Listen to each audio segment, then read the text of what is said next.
দর্শক, দিন দিন আমরা কতটা আরামপ্রিয় হয়ে যাচ্ছি আজকের ভিডিওতে আমি আপনাদেরকে সেটাই দেখানোর চেষ্টা করব। দেখুন, এখানে একটা চেম্বার আছে যেখানে আলুগুলো স্বয়ংক্রিয় পদ্ধতিতে ছেলানো হচ্ছে, তারপরে এখানে এসে সেটা কুচি কুচি হয়ে যাচ্ছে। শুধু তাই নয়, দেখুন ছেলানো আলুগুলোকে এই লিফটের মতো জিনিসটার উপরে একটা একটা করে সাজিয়ে দিয়েছে। এই চেম্বারে এসে আলুগুলো ফ্রেঞ্চ ফ্রাইয়ের মতো করে পিস পিস হয়ে যাচ্ছে।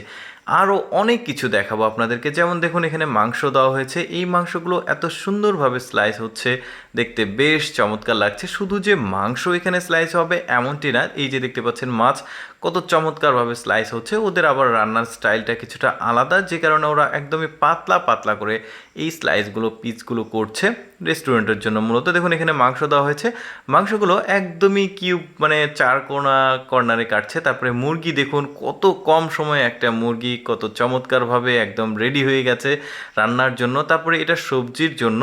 আজকের ভিডিওতে মূলত মানে বাসাতে যে কাজগুলো আমরা বটি বা অন্যান্য কোনো কিছু দিয়ে করি, ওইটা কত সহজে করা যায় এটাই দেখাচ্ছি। তবে বাসার জন্য এত আধুনিক প্রযুক্তির তেমন প্রয়োজন আছে বলে আমি মনে করি না, কারণ এগুলো সবই রেস্টুরেন্টের জন্য, যেখানে অনেক কোয়ান্টিটিতে আসলে খাবার প্রিপেয়ার করতে হয়। এই যে দেখতে পাচ্ছেন মাংসগুলো অটোমেটিক পদ্ধতিতে এই যে কী বলবো ওটাকে শিক কাবাবের মতো রেডি হয়ে গেছে। তারপরে এখানে দেখুন বেশ চমৎকার একদম সবজিগুলো কিন্তু সুন্দরভাবে সম্ভবত এইটা শশার জাতীয় কোনো কিছু বা এই ধরনের সবজি হবে। দেখুন কত সুন্দরভাবে স্লাইস হয়েছে।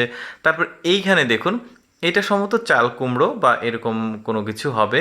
এটা কত সুন্দরভাবে দেখুন ওপরের চোচারা ছেলানো হচ্ছে। দর্শক, এইরকম ভিডিও প্রতিদিন দেখতে আমাদের লেটস গো ইউটিউব চ্যানেলটি সাবস্ক্রাইব করে রাখবেন। ধন্যবাদ সবাইকে।